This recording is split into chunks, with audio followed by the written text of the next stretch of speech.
I always say too, like people listen to the word Coachella and they right away think of the Coachella Fest, but I tell people that Coachella has its name in history when it comes to the United Farm Worker Union. Welcome to the Desert Lady Diaries podcast, conversations with women who have found their home in the Mojave Desert. I'm Dawn Davis, and this is episode 152. Find out more about the podcast at desertladydiaries.com and engage with the guests, with other listeners, or me on Facebook and Instagram at Desert Lady Diaries. If you have an interest in sustainable fashion, I hope you'll listen through to the outro for information about a sustainable fashion event happening in Joshua Tree on May 22nd from 5 to 7 p.m. Like her grandmother and father before her, Lorraine Salas has advocated for the people of the East Coachella Valley. A special education teacher in the East Coachella Valley since 2005, Lorraine has worked tirelessly to bring attention to the hazards the communities face, including gentrification, air pollution, and lack of affordable housing and clean drinking water. She is honored to have been voted to serve as one of 12 delegates to represent the 42nd District for the California Democratic Party and was a national delegate who voted for Bernie Sanders to receive the national endorsement at the Democratic National Convention in 2016 and 2020. Welcome to the podcast. It's great to be here. Thank you for putting this together. Sure. Thanks for taking the time to come on. What was your first experience with desert? I grew up in the lower desert. I was born and raised here. So, I grew up in Coachella, and my grandmother bought a ranch just outside of Coachella, out of the city of Coachella. So, I think that's kind of where my spirit for environmentalism started, was just going outside. And believe it or not, I distinctly remember the seashells that were on the floor of just outside our home. We have a lot of land out there, so in between the sand there were seashells, and I always wondered why are seashells in the desert. Knowing more information behind that, it was understanding that the Salton Sea came up. Well, before that it was Lake Cahuilla, and that was a lot bigger, or it was a lot bigger than it is now. So that was the reason why there was. So it was just that wonder, I guess, looking around, looking at all the plant life, and then the coyotes outside. It was just amazing to me. It still is. I go to my dad's ranch, and you go outside and you're able to see the mountains and just the vastness of the desert. It's just a number of experiences, I guess. Right. Yeah. What was it like at that time growing up in the desert? I mean, was school nearby? Did you walk? Did you bus? What was around? Well, let's see. I went to Catholic school in Indio. So I remember being driven there to Indio, to Catholic school. But then, let's see, middle school and high school, I always had to take the bus. So that's just how it is in the East Valley. You're just taking the bus. Sometimes you have to walk, and there have been times where I had to walk, and you're walking for miles sometimes with just palm trees, great fields around. So that's how it was in the east side. So going to school, I would take the bus, and sometimes I would walk home. So what is it like now, like by your is your dad's ranch the one that was your grandmother's, or did they have two separate ranches? Oh no, my grandmother passed away, so my father took it over. I imagine it's much more built up than it was when you were growing up, when your grandmother was alive. Yeah, it's looking different. We still have the date palm fields nearby and the grape fields nearby, but I think one difference that we are noticing, a lot more people who enjoy biking, especially in the low desert. I remember talking to somebody and from the East Valley, and they were saying how more often they've been seeing cyclists just riding in back roads. So they had mentioned once they saw more cyclists that things were changing. We do notice more of that, and I guess too, like the streets being paved, they're making sure there are bike lanes now. So I guess that's a good thing, to make sure that we have a paved road. Access for different types of transportation for people. Yeah.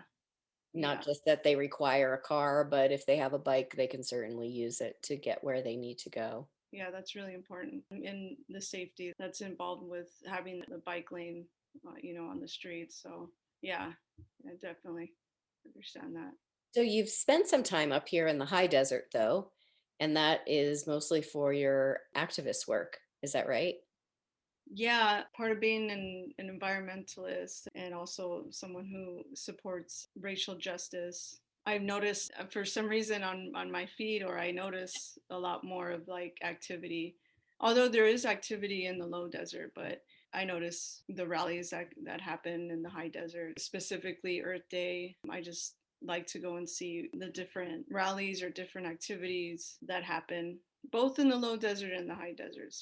And just listening to the speakers too are important and what they have to say. And so that's just really important to me and for the community is to understand what new developments are happening or what changes are happening in the high and low desert. So yeah, I'm familiar with a few activists in the high desert and what their work involves. One would be like Food Not Bombs. I remember that here in the low desert, maybe around 7, 10 years ago. It was started by someone who was part of the Occupy movement, and she and a group of people had started Food Not Bombs down here. And I also noticed there was one in the high desert, so I just really appreciated that. Someone who's listening who isn't familiar with Food Not Bombs, can you just give a description of what that organization does? Yeah, the Food Not Bombs is was started by, I forget his name. I'm so sorry. He was based at, I believe, the in Northern California, and he wanted to really get the word out about the importance of eating a vegan diet. And he also noticed too that there was just a lot of food that's being disposed of that could be distributed to people who are in need. So he kind of wanted to merge the anti-war movement with the vegan movement. That's just how my interpretation of it is or was. So he started that. I think it might have been Santa Cruz or San Francisco. I'm not too sure, but I just remember one of the things too was having a table out and having vegan food for people who are in need of a meal that day and having literature, being able to put your literature out. And so I think that was just a way to just distribute information locally. And then also having some of the literature that was being distributed talked about the harm that corporations were doing to either the food in and of itself or the environment. So I just really appreciated that. Just the merging of that is just it kind of changes you, when you're as a person. There's like a transformation that happens, when you're going out into the community and you're looking at some of the organizations like Food Not Bombs, and it just you read some of the literature, it kind of just it really does change the way your lifestyle and just the way you look at the world. Well, and sometimes it's easier to share stories or education over a meal. So it's a There you great way to go. do it. It's a great way to Absolutely. do it. Yeah, that's the way to go. Yeah. So, talk about the advocacy work that your family has done in the East Coachella Valley that kind of pulled you along into the same vein of work, if you will.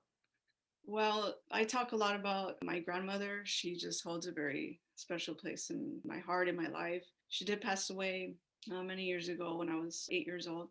Before that time, though, and growing up, she had started, I believe, the one of the first voter leagues in the city of Coachella. She was also a carpenter, so she really did the best that she could to try to help build homes with others for farm workers who lived and worked in the East Valley. She herself was also a farm worker, and so she just saw, the many struggles of farm worker life in the East Valley. So she was really involved with the United Farm Worker movement, or with the union, the United Farm Workers. And I always say too, like people listen to the word Coachella and they right away think of the Coachella Fest. But, I tell people that Coachella has its name in history when it comes to the United Farm Worker Union and the movement. And I understand it was the Filipino farm workers that started the first strike for the movement, and that was or at a ranch in Thermal. And so I think that's what really had the movement gravitate towards the East Valley. And that's when one of the first union halls opened up, or union offices, where Cesar Chavez went and visited often and held meetings. And that was on Vine Street, I believe, in Coachella. So a lot of people at that time remember, and a lot of the children from that movement remember that. And now the grandchildren, we're trying to continue that memory. So anyhow, that's just what I remember from my grandmother, was being involved with that, and just helping other farm workers, particularly at some of the Catholic churches in the area, or the Catholic church in the city there. So she was really involved. She had just like really a spirit of constant movement and giving, and really just stood up for not just herself but others. So, and I think that kind of followed too from her father. Her father was also part of the union, but a different union. It was a miners union in Arizona. So in Arizona, there was, yeah, a lot of mining there. So a lot of organizing the union out there. So it was always just trying to better the conditions, at that time. That's a lot of information, but yeah. But like you referenced, for someone who just knows Coachella as this music festival, there's a lot more to the area than just that. And I mean, even that, I don't even know how long that's been going on down there. What, maybe 12, 15 years? Yeah, in recent years, it's been a lot more popularized because of the big names. But right. I remember the first like kind of Coachella Fest was like 19 years ago, maybe. I remember it was the year I was graduating from high school, and they had gotten, I don't know how they were able to get access to tickets, and I think Rage Against the Machine was playing. I don't know. Oh, wow. I'm trying to remember, but I mean, at that moment in time, you're just really excited. Sure. And then now it's just like built up so much from within those 20 years to now what we have it as it is now. It's I almost want to say it's gone global now, like right, from all exactly. over the world come to the Coachella Valley, Yeah. So. Well, and you've all got them crowded down there for what, probably 2 weeks, a week or two for Coachella. And then the country Stagecoach Festival is also there right after that, following it. So, Yeah, yeah. that's right. Is Yeah. that a big boom for the local economy, though, in that way? Yeah, it definitely is. I'm not too much involved with seeing that. I mean, I don't personally go out to see how much that could help. But I mean, what I mean is, I am familiar with acquaintances and people who really do see that it is a lot of income that's generated, basically. And when you say local economy, definitely there's people that really do see that there is income that does come in when 250,000 people come in on a weekend. So, or maybe in 2 weeks, I don't know. It's a lot. So Kind of like reminds me of when I lived in Charlotte, North Carolina, and I lived about a quarter mile from the Charlotte Motor Speedway. I think it's now known as Lowe's Motor Speedway, but for I think it's like Memorial Day weekend, it was the biggest race down there, and the population would just explode. It would like triple in size with people coming into camp and in RVs, and the grocery stores and the restaurants were crowded, and it was like 2 weeks of that, and then poof, back to normal. yeah, yeah. But you know what I'm noticing too now? It's like there's different other venues that are opening up around Coachella Fest or the area there to try to see if they're able to host different music events.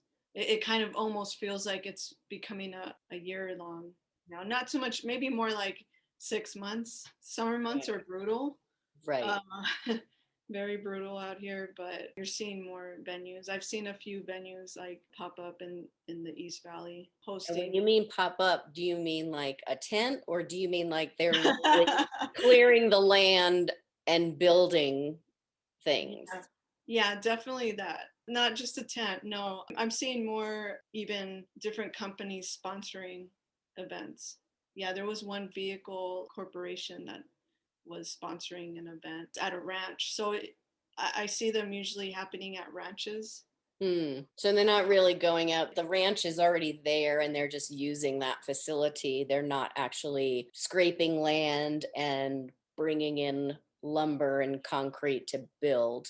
We're seeing that more, not so much for music venues maybe, but I think for different developments that are specifically for, I guess you could say, upper class, or more than upper class, more upper class. We're talking like $1 million homes in the East Valley. So I think that has been a contentious, not just debate, but just a struggle within the East Coachella Valley in the past year, 2 years or so. Our $1 million homes, and also we have what they call beach clubs now. So well, those have been in the works or in the plans. So I Mm. know in Palm Desert, in the city I live in, I understand there is a beach club slated to be built, and there's a lot of surprises, I guess you could say. I mean, I think one was a sports complex, and I think another venue they had mentioned hockey. I'm not too sure. But Wow. yeah, it's you could say out of control a little. I only say that because, it's, to me, I've been seeing, at least personally, rent going up. I'm not a homeowner, and I've talked to other people, even, in different parts of the valley, and they're noticing their rent going up. And then the housing market is just, the cost of the homes is becoming more and more unaffordable, in my opinion. So, and other people could speak on that too. Yeah. No, I don't think you're wrong, because I think we're experiencing a very similar thing here in the high desert, with mostly outside buyers coming in and purchasing real estate and turning it into a beach club, if you will, in that they have, hot tubs and putting in a pool and doing all that stuff so they can rent it on Airbnb for $200 to $600 a night. All the glamping sites that are coming in, and right here in downtown Joshua Tree, 55 Airstream campers will be brought in and put on land next to the Dollar General. Just saying. Wow, But yeah. it's billed as a luxury glamping site, so we're experiencing a lot of similarities I've heard in of that that regard. one, and I heard another name. It was Flamingo Heights. There was one. I don't know if that's Flamingo Heights, and That's then there's the, also. no, the Flamingo Heights one is a different one that those folks are trying to get the county to not approve. Similar, I think they're looking at 75 glamping sites as opposed to our 55 here in downtown Joshua Tree. So it's happening everywhere. I mean, I have to wonder sometimes what the desert thinks of this. I've seen the desert, I've seen it rain and close down Highway 62 with cars with mud up to their roofs because there's nowhere for the water to go. So while it's an interesting, cool place to come and chill out, it's also a land of extremes, like you were saying about the brutal temperatures down in the valley during the summertime. I think a lot of people from down there sometimes come up here to cool off in our 90 versus your 120. Um, but yeah, it's going to be interesting to see how all of these things play out, and it's happening so fast, what it looks like in 2 to 5 years from now. From your perspective as someone who organizes either protests or things like that, to organize people to get behind trying to put pressure on the powers that be. Talk a little bit about what's all involved in organizing Well, groups. I've been really involved with doing that in the past. I don't know how long the Occupy movement's been. It's 8, 9 years almost. So I think that was really the starting point for me in organizing. Mm. And then, yeah, so in the past few years, though, in the past couple years, I've really kind of taken a role where I really do want to support others out there who are experiencing I guess you could say, a crisis firsthand. I think there's a crisis of homes being, or rents being unaffordable. And California does have a housing crisis, basically, Yeah. has a healthcare crisis. There's a lot of things we could say that are true. And so I really wanted to take the role to go out and support those that are organizing. And there are people out there who are organizing to try to make sure that they get clean water, affordable housing. And we are seeing a few of our local leaders step up and get the funding that is needed, but we're still not addressing the systemic problem, or basically the root of the problem. And but your question was about organizing, and again, I guess I was answering that by saying I'm kind of stepping back to support others. But at the time of organizing, I think I took the same approach, but also just being more involved with just suggesting just either points of contact or what direction we should take at either protests or rallies. But I've kind of stepped back from doing that. But right now, I think I hear the word amplifying and amplifying voices. I feel like that's where I could try to either fill a need by just spreading the word however I can. I really do appreciate the organizers that are on the ground right now who are just sitting with members of the community who are most affected. And sometimes too, the people who are most affected, there's a lot of fear that it's understandable that, when you speak out, you're really putting not only yourself out there, but sometimes you risk your livelihood at the same time. So right now, that's just where I'm at. I really do want to support those that, especially in the East Coachella Valley, that are experiencing gentrification or experiencing the lack of affordable housing and clean water. I mean, I just got a message yesterday, and there's still a lot of work to be done. The residents in the East Valley, some who live in the trailer parks there, are still in the same situation. So we're just hoping we could get some progress. But in terms of that too, what's happening in the high desert, for me, I call it a home away from home. You're right. A lot of us who live in the low desert, we want to see the desert how it was maybe 30 years ago, untouched land. I remember how it was for me growing up, the way it was. There was just a lot of lots there with just desert flora, the natural desert environment. And even reading further to the city of Coachella, there used to be mesquite forests there, and that's just all gone. Most of it's all gone. So anyways, going back to that, just understanding how it was before so much development. You go to the high desert and you could imagine what it was like. So I know it's different deserts. I know like a geologist could explain it a whole lot better.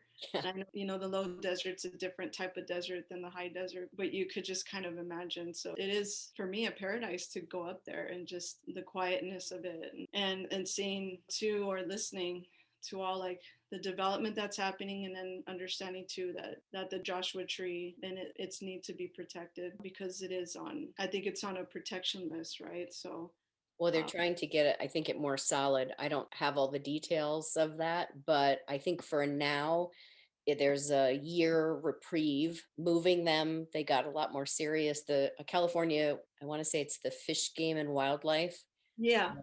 got a lot more serious. They like a 1 year cap, so they could fully study what's happening with the tree, how the climate change and global warming is affecting it and its inability to reproduce at this point. And places like Yucca Valley were looked at with a little bit more of a microscope, especially by some activists in our area, even so far as to go around and be on site while Joshua trees were being plowed down. And they were told that they were being replanted, but by the looks of how the recordings were, there was no way that that was going to happen based on what the activists were seeing and what their video showed when they posted it online. It's a really difficult situation. People want to build and develop, and yet there are these things. And, some people say, well, you've got plenty of them in the park.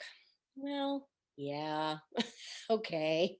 But it's just a really tenuous it's a really tenuous situation, because you have the builders and the developers on one side who just want to come in and scrape everything, and scorched earth policy, just scrape everything and drop houses on it and leave with your money. And then there are so many people here who just want to keep things at least looking like the place that people want to come to, because it is a tourist destination. It does draw people for its uniqueness. And once you mow everything down, it's not unique anymore. Yeah, it's just interesting because there was a post online. Sometimes I don't know if I should follow the comments. Right. I know. On some of the news. It's just very interesting. But I think I forget. Oh, it was the recent news that Gavin Newsom was going to be recalled, or they had gathered enough signatures to put that on the ballot to recall Gavin Newsom. And someone commented, well, it's taxation or all the reasons why people are leaving, but no one, I haven't seen really many people really look into the real estate industry. In the past, I've seen different movements really call out corporations, $1 billion class. You have people with billions of dollars out there. And it's pretty amazing, how a group of people, the top 10 richest people on the face of this planet, it's enough money for a whole lifetime of, it's excessive, basically. How much is enough? I've looked at different things, and then, I mean, you call that out, and then here in California, I mean, I just think, I hope I could see more of a campaign that could really look at the real estate industry and how much money they give to politicians. And so there wasn't any mention of that, and really understanding that that is a cause for people to have to move, is because of the high prices of rent and housing. So let's get to the root of that. What is the root of that now? And I have to say, there's just I mean, we've seen the bubble in the past, but now it's like, I don't know what will happen, but we really have to look at that industry, in my opinion. I hope there is a campaign to really look at that, so that way people could really understand. Nowadays on social media, the way we get information, we understand through memes, we understand through really quick videos, Emojis. Yeah, emojis, I don't know, bitmojis, whatever's out there now, it's Right. like, and Not real words. yeah, yeah. And so, when you have a post that just really catches your eye about a piece of information that could just change the way you look at things, I hope it's something like that. Let's talk real quickly about your delegate work. Yeah. How did you get interested in even running to become a delegate? And then, like, what's the process for the, voting? And then you go to the convention, or it's online, however they did it the second time. Yeah, I would have never thought that I would get myself into, of all the things that I got myself into, I did not think I would really be as involved as I am now with the Democratic Party. I really understand everyone's point of view about the two-party system. Absolutely. And I read that before Bernie Sanders came along. And I understand too a lot of people's qualms with Bernie Sanders as well. But anyways, in 2016, or maybe it was a little before, I first heard him speak, though. Can't remember if he was a senator at that time, but he did speak about the fact that we spend so much, on weapons of war, but we don't take care of our veterans, and we don't take care of the people that come back from war. And ever since that speech, I was like, wow, this guy's amazing. That needs to be said more.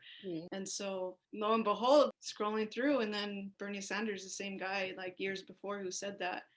And it was just a really small like press conference, like maybe a handful of news outlets there. And he was saying that he was going to run.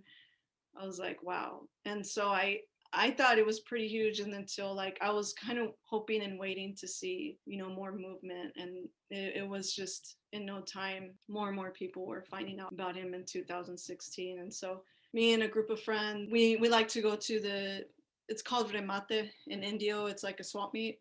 So, we went to the Indio swap meet, and it was like $25 to set up a booth there. So we set up a booth. It was Craig Scott who mentioned it to me. Craig Scott, he's still active, by the way. He's a great organizer. He heads the Desert Asylum Seekers LGBT home. So great person, and his partner. But anyhow, so he just mentioned it to me. He's like, hey, I think it would be really great if you ran to be a delegate. Have you ever thought of that? And I'm like, I don't know what that is. I had no idea what that was. So I was just at a meeting booth one day, or at that booth, and he had mentioned it to me. And so I didn't know what was involved with that, but I said, you know what? We really need to have whoever it is, even if it wasn't me, we really need to make sure someone was at that convention to vote Bernie Sanders. So I just I just based off of that conversation, I think that's how we kind of started on that journey. And I met so many wonderful people too on that journey too, on the campaign. That campaign in 2016, it was just it's definitely a movement, and hopefully it just continues. Whoever's gonna run again in the next 4 years. 4 years from now, we just hope that progressive movement is continuing. Hopefully, it never ends, but we really do need to hold people accountable. Basically, I felt like that's what Bernie was doing. He was holding all of that accountable. And telling some truths that need to be told. Yeah, absolutely, absolutely. And then I think for the state level, somebody had reached out to, and this time though, at the state level, it had to do with enacting single payer healthcare. And I thought, wow, if there is a chance to enact that, we have to do that. And then there's just a talk within all circles that whatever goes in California goes throughout the nation. So we're hoping we would see that. And I think it was 2018 maybe or 17 where there was a bill to try to enact single payer healthcare in California, but that didn't go to the floor at all. So now this year there is a bill to try to enact that. So we'll see if it goes to the floor for a vote or not. But it's really great to hear, though, that there are local leaders in political offices in the cities throughout the Coachella Valley that have spoken up to support it. We really do need school board members, too, to go out there and support it as well, because we're talking $30 million in just one district that spends that amount of money just for healthcare for its employees. That's like several schools that could be open. That's like classrooms that could be converted from portables to real rooms, real classrooms, Yeah. A lot of classrooms out there are in portables that do need upgrades, to be honest. So that's kind of some of my inspiration or motivation for being a delegate, and also some of the local issues too that need to be addressed at the state level. And for example, Cadiz, that was a huge deal. I heard about that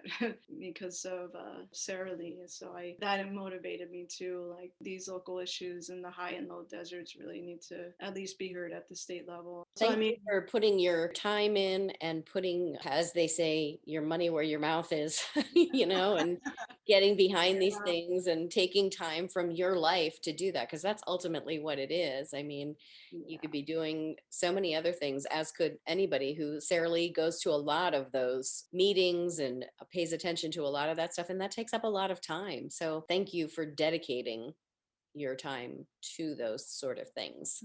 Yeah, I know. Whatever all of us could do together, I appreciate that. And all of us have like so many talents and gifts, and so we just gotta find that. I've been kind of working on that recently, though, is putting time aside to personal relationships, too. You have to really invest in that. So totally. Well, thanks again for coming on today. I really appreciate it. Yeah, I had a great time. I'm good. Thank you. Yeah. I'm glad. But before I let you go, I am going to choose some random questions from the magic jar for the portion of the podcast that's called Diary Unlocked. If you're listening and you're not familiar with Diary Unlocked is exclusive content available to Patreon supporters of the podcast. So if you're interested in becoming a supporter of the podcast, go out to desertladydiaries.com, click on the support page, and sign up to be a patron of the podcast. I'm going to read the questions that Lorraine will answer on the flip side, as they say on the radio. And the first question will be, you bought a lottery ticket that ends up winning $10 million. What would you do? Finish this sentence. The world would be a better place if... Tell me about someone you admire and why. And what are 2 things you love about living in the desert? So again, if you want to hear Lorraine's answers to those questions, go out to desertladydiaries.com, click on the support page, and become a patron of the podcast. Lorraine Salas, thank you so much again for being here today. I really appreciate it. Thank you. It was a pleasure. Shoutouts this week to Blanca V for signing up for the new episode newsletter, and to Marcelo for subscribing on YouTube. Thank you so much.